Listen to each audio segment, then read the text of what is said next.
Welcome into the Snapped podcast. My name is Tyler Kluber, and I'm a former Division I athlete turned entrepreneur.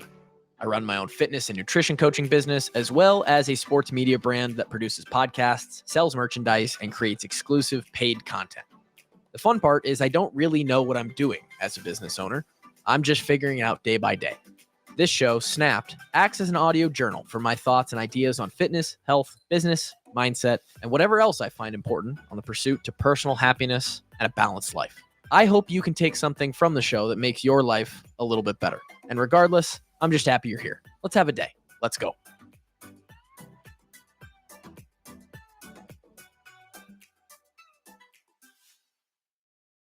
And welcome into the show, everybody. It's a Snap podcast. We are sitting in the office that is soon to be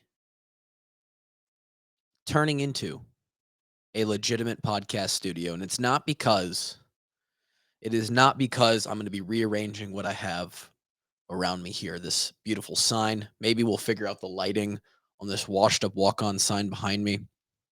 This storage cube over my left shoulder. It's because we'll be moving spaces.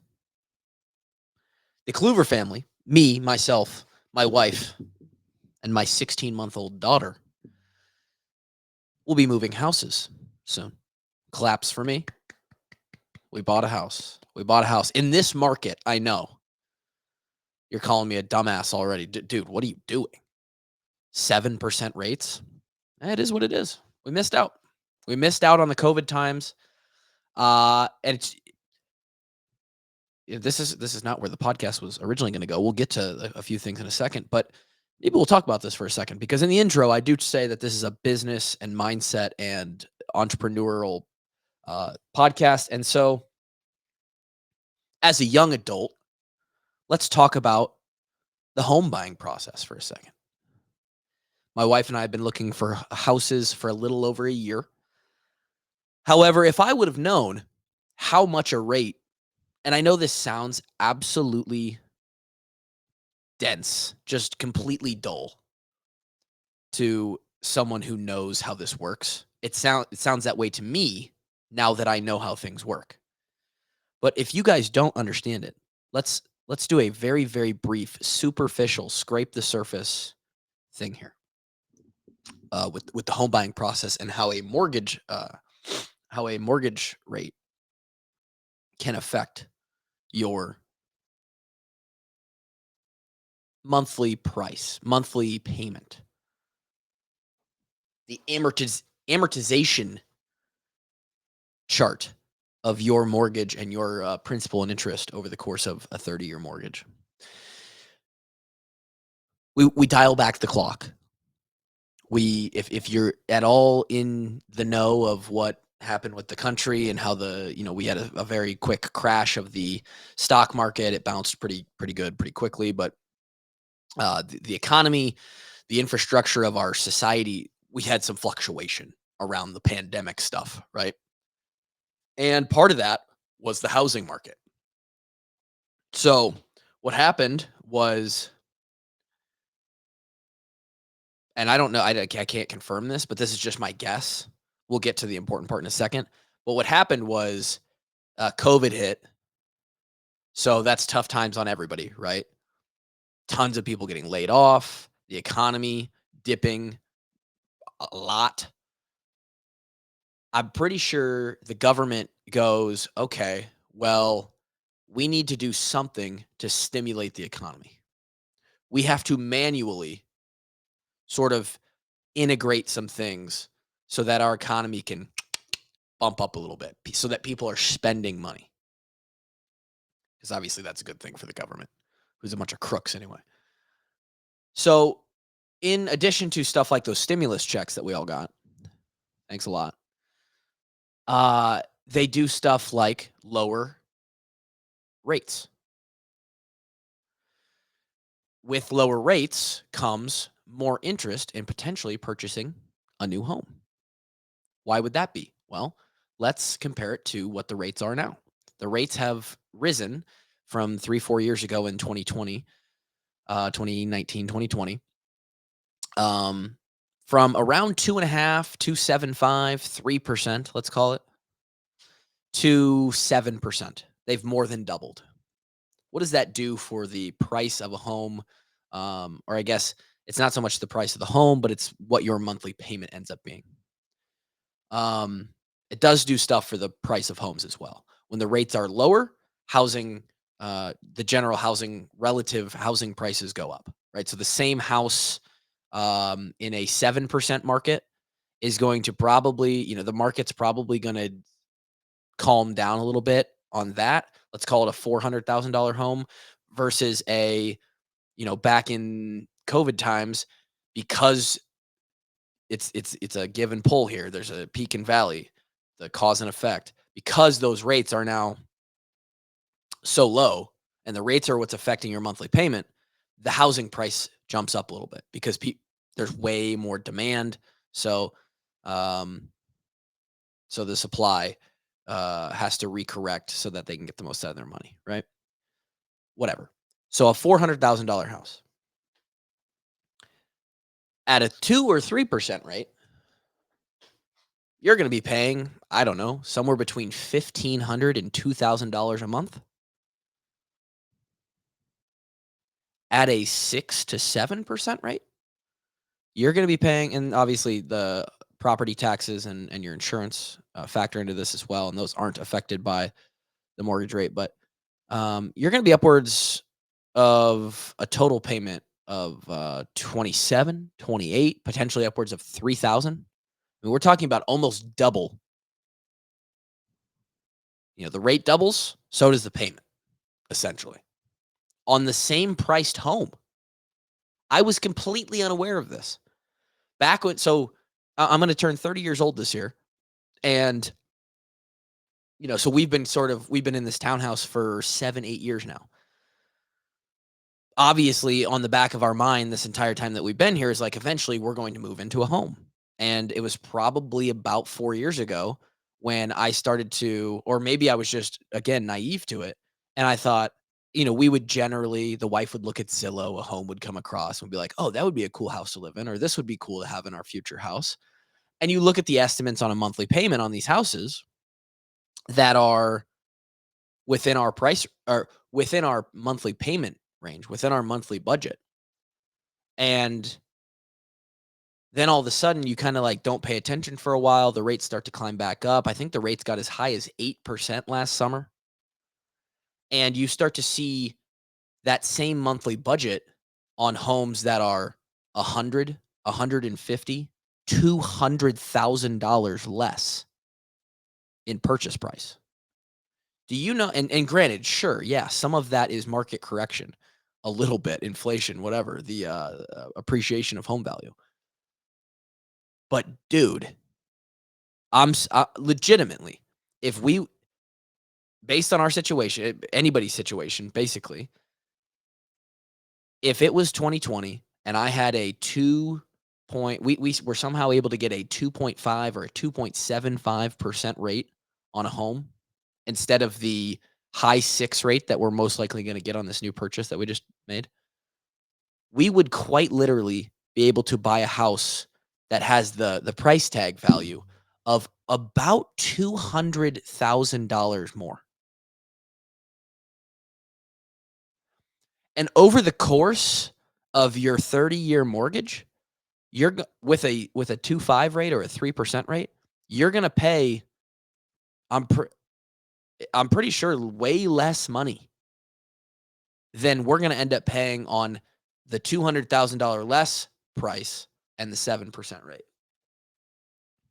It's, at that point, extremely infuriating post the rates going way up now and us purchasing in the current market, because you start to look at, oh, we'd love to have this. We're right on the edge. Here's our budget. Oh, we really can't max out more than this.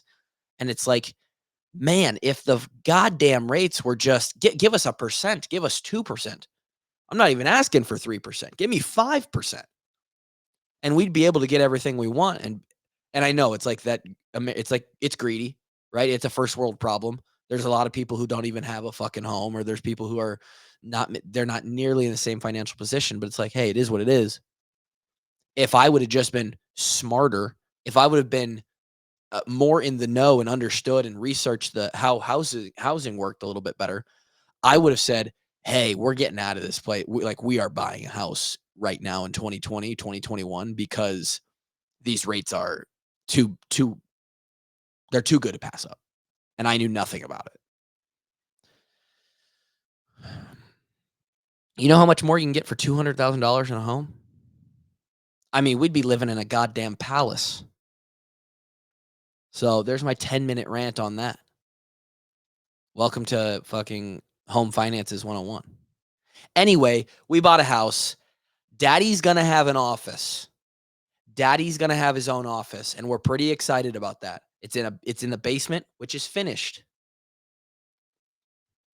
Not all these houses have finished basements, at least the ones that we have to look at with the 7% rate.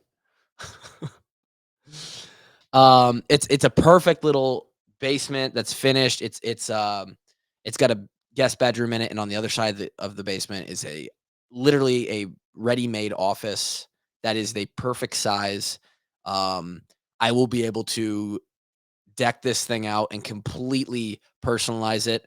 It will be my space. It will not be a shared like I know you guys have no idea where I'm sitting, or especially if you don't watch the podcast, but I'm quite literally in the entryway, sort of like half storage room of the house. You come in from the garage right over here in the corner, and there's there's a little bit of carpet room down here that you could put something.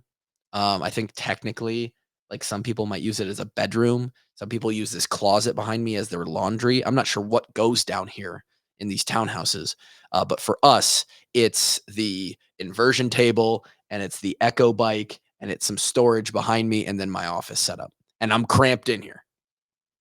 And between we also got a sick like playroom, indoor kind of workout room. So between all this new space that we have, which we're going to be absolutely dead broke for. So sign up for the Washed Up Walk-Ons Patreon to help pay my fucking mortgage if you can. Thanks. The Echo bike will now be in the third stall of the 3-car garage instead of the 2-car garage that we have. Daddy's going to have his own home gym that I don't have to back the car out and then create every day.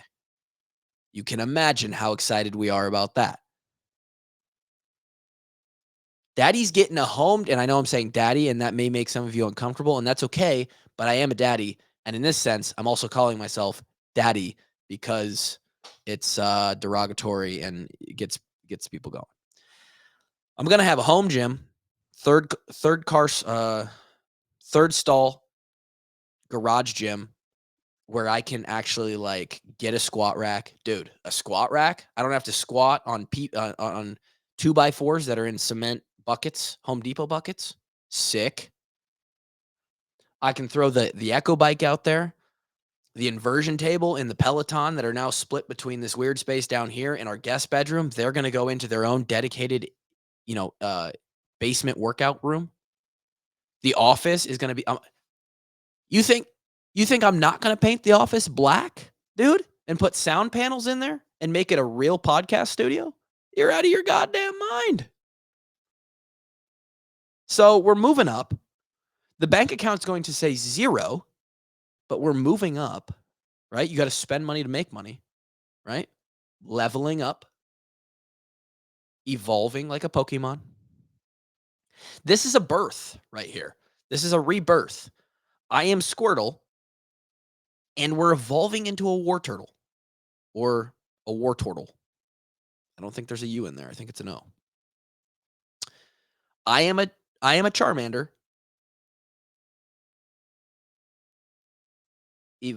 Oh god, oh shit. What's Char I just forgot Charmander's second evolution. Charmander?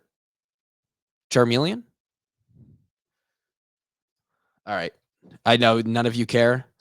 Charmander evolution. It's a Charmeleon, right? Yeah, Charmeleon. I'm not dumb.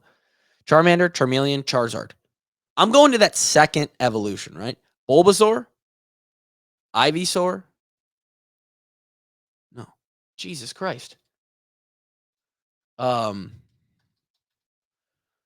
Bulbasaur into Ivysaur, which then eventually goes into Venusaur. I am entering the second evolution. And I'm excited about that. I hope that, and I've got a fucking, what is this? A $200 mic. So I already sound pretty good, right? But we get a few sound panels down here in the new office. We, we make the background a little bit more conducive to, you know, something that looks good. Get some lighting figured out. The setup is going to be pretty darn good. So basically, we've talked about self indulgence and me leveling up like a Pokemon, and the home market and me buying a house. So that's fun. We're 15 minutes in, and this was really going to be like a 15-minute podcast about three or four totally different other things. I was going to talk about glycemic index, but not today. Let's just finish it out with where we are in life right now.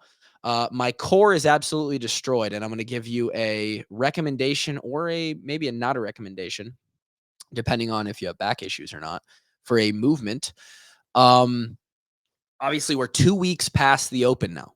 So last week was, I think, the first week out of the 3-week open. There's about a month time, 3 to 4 weeks time in between quarterfinals. Quarterfinal workouts will start, or you'll be able to start entering your scores 2 weeks from today. My quarters weekend just got a whole lot more busy because I think I have an opportunity to go be a long snapping consultant for a FCS program over that weekend. Maybe we'll talk more about that. But the window to get scores in for that is like Wednesday, Thursday, Friday, Saturday, Sunday, Monday. I think you legitimately have 6 days. And supposedly, with the information that's come out, there's only going to be 4 scored workouts. If there's going to be 4 workouts, there could potentially be, 5 or 6 scores if some of them are two-parted. But with 6 days to do those, the Friday, Saturday that I'm going to be completely gone in, working with the long snapping, those will almost act as, days where I can just fucking chill and rest. And then I can get a score in Wednesday or get a couple in Thursday, get one in Sunday maybe, and then get whatever I have left in on Monday. That's in a couple weeks. I'm going through a mock quarterfinals right now. So the programming that I'm on, they have written a mock quarters week where you're supposed to put a full effort into 5 workouts, and make those the absolute 100% focus of your day. I am wrecked from one of those, which happens to have GHD sit-ups in it, which I don't ever do, because one, they hurt my back. They don't hurt it, but they start to tighten it and aggravate it. If you're not sure what a GHD sit-up is, it is on the glute ham developer. You use it opposite of how it was designed. So the glute ham developer is meant to be your prone, and you're using it to do like back raises or glute ham raises, work on your hamstrings, work on your back. It's a great tool. CrossFit decided to, hey, fuck it, let's flip around and do sit-ups on this thing. And not sit-ups where, normally you're lying on the ground, you lay all the way back onto the ground. No, because you're elevated on that pad, you're able to go past normal extension, and you throw your torso all the way back to the ground. Touch your hands. You bend yourself like a goddamn pretzel in half, and then you whip all the way back up and touch your feet. That's a GHD sit-up. Positives and negatives. 1, you have to have some pretty good flexibility and be pretty comfortable in spinal extension to do this movement. Otherwise, you should not do it. Second precaution or negative to this is doing high reps. I'm talking like anything more than 3 sets of 10 to your average person on like your first try at this is going to leave your core absolutely destroyed, because it is as full range of motion for your core as you could possibly do. Now, that doubles as a positive, right? Which is where I'm recommending this. Maybe if you're feeling spicy, you're feeling loose, you're warm, you watch a video, you kind of make sure that you're not going into some range of motion that causes pain. Try these out, because the core development all the way from the very top, I mean, I'm talking the xiphoid process I think, which is that little part right at the base of your pecs, and the front of your rib cage, all the way at the top there under your tits, all the way down to like the your PUFA or your fupa. You know, that part right, but the part that's not shown if you take your shirt off, it's just under your belt line, your waistline, but it's still, above your parts, your bits down there. You are sore in that entire range of motion. I haven't found a ab specific movement that gets you like this. And that means that if you can do these correctly in the right volume, it is an intensity that will drive adaptation, a stimulus that will drive adaptation and progress and results, and you can build one hell of a core. So maybe go try out the GHD sit up. That is, I did 150 of them, if anybody was wondering. So I'm dumb as shit. Anyway, that's today's podcast. Next week, I don't know. I don't have a thing. The week after that, we will preview. We'll be talking on the first day of quarterfinals. So we'll have the workouts by then, I think. Might have to wait till like noon that day, but we'll have the workouts. And I'll kind of preview that. The week after that, we will recap the quarterfinals. But next week, I have no idea what we're going to do. Maybe we'll talk about that glycemic index thing and some other things that have been on my mind. Regardless, I'm glad you joined me for these 22 minutes of just bullshitting. Go get your work in. You always feel better when you exercise. You're never mad that you went and put in work and got it done, and you feel good about that. And your body feels good, the endorphins, the sweat. It's always a good time when you're done. Your excuses are not valid. Go be a savage. Let's have a fucking day. I'll see you next week.